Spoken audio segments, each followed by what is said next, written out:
सभी सनातन प्रेमियों को मेरा प्यार भरा राधे राधे। मैं अभी तक एसपीएल में व्यस्त था, इसके कारण ये वीडियो मैं नहीं बना पाया, लेकिन ये वीडियो मुझे थोड़ा 1-2 दिन और पहले बनाना चाहिए था, लेकिन अब देर से आए, इसलिए इसको जल्दी सभी सनातनियों को शेयर कर दें। अभी ये मुहूर्त के विषय में, नवरात्रे में घट स्थापना हमको कब करनी चाहिए, अखंड ज्योत हमें जलानी है, और हम माता रानी के अगर नवव्रत करना चाहते हैं तो इस बार पूरे नवरात्रे हैं और पूरे नवरात्रों में हम लोग माँ की पूजा करें, माँ को मनाएं। सर्व मंगल मांगल्ये शिवे सर्वार्थ साधके शरण्ये त्र्यंबके गौरी नारायणी नमोस्तुते। नारायणी मतलब सबका कल्याणी, कल्याणी मतलब कल्याण करने वाली माँ। पूरे के पूरे नवरात्रे इस समय हमको प्राप्त होंगे। तो मैं आपको ये भी बताऊंगा, और इस बार माँ कैसे आ रही हैं, उनका वो आना किस वाहन में आ रही हैं, किस वाहन में आना शुभ होगा देश पर, आपके परिवार पर, उसके जीवन पर, पूरे देश में नहीं पूरे विश्व में जो माहौल बना हुआ है वो भी इस बार माँ के इस यात्रा में किस वाहन से आ रही है उसका असर है। तो मैं आपको बताता हूं, 19 तारीख को नवरात्रे प्रारंभ हो रहे हैं और 27 तारीख को नवमी है। तो जो अष्टमी पूजते हैं वो अष्टमी पूजेंगे 26 को, जो नवमी पूजते हैं वो नवमी पूजेंगे 27 तारीख को।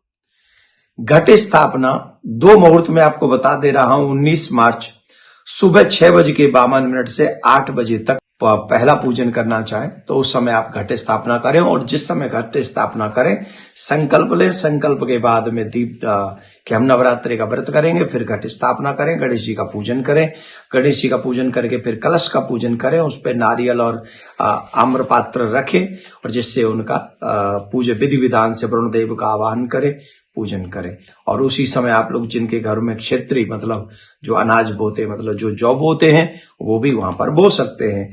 दूसरा जो अभिजीत मुहूर्त है, वो अभिजीत मुहूर्त है 11:55 से लेकर 12:49 तक। ये अभिजीत मुहूर्त है और इसमें बहुत शुभ माना जाएगा, तो इसमें भी आप कर सकते हैं। लेकिन अब आपको हम एक बात बता दें, माता रानी आ रही हैं किस सवारी में, तो इस बार माता जी का जो वाहन है वो पालकी में सवार होकर आ रही है, और माता रानी का पालकी में आना शुभ नहीं माना जाता है। इसलिए इस अशुभता को मिटाने के लिए अपने घर में आपको नित्य ही ये पूजा करनी चाहिए।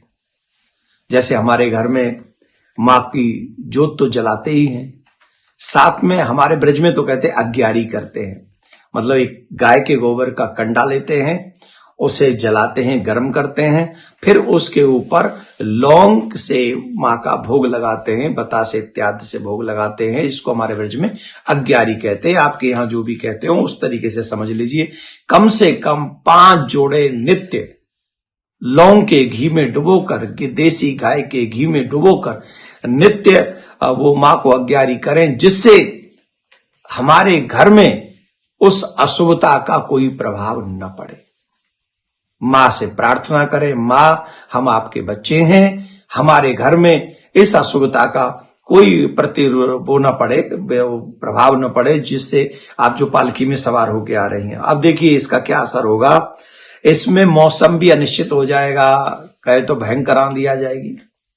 जिस समय बारिश नहीं होनी चाहिए उस समय बारिश हो जाएगी, किसानों के लिए मुश्किल खड़ी हो जाएगी, फसलों पर इसका डायरेक्ट असर होगा। राजनीतिक लेवल पर भी अस्थिरता होगी, प्रजा के प्रति भी दुखद रहेगा।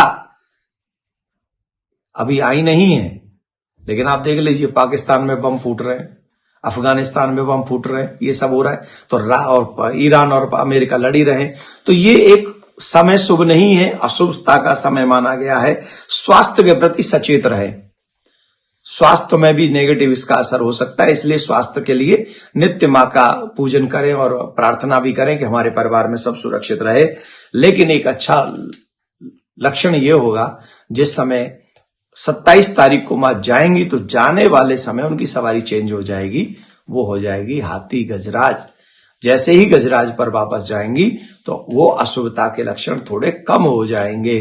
तो आप सावधानी से माँ से प्रार्थना कीजिए, प्रार्थना कीजिए हृदय से, मन से, सच्चे मन से माँ आपकी प्रार्थना अवश्य स्वीकार करेंगी। नवरात्रों में माँ आपके ऊपर कृपा करें। और हाँ, बता दूं इसी वीडियो में 4 बजे से लेके 6 बजे तक नित्य मार्कंडेय पुराण की कथा, जहां से दुर्गा सप्तशती का बहुत बड़ा महत्व बताया गया है, उसकी कथा भी हम करेंगे। तो इसी YouTube चैनल पर माँ की कथा भी सुननी चाहिए, सारी अशुभता मिटेगी। आप लोग उसको भी ध्यान से सुने, सिर्फ व्रत ही नहीं करने चाहिए, कथा भी सुननी चाहिए माता रानी की। जय माता दी।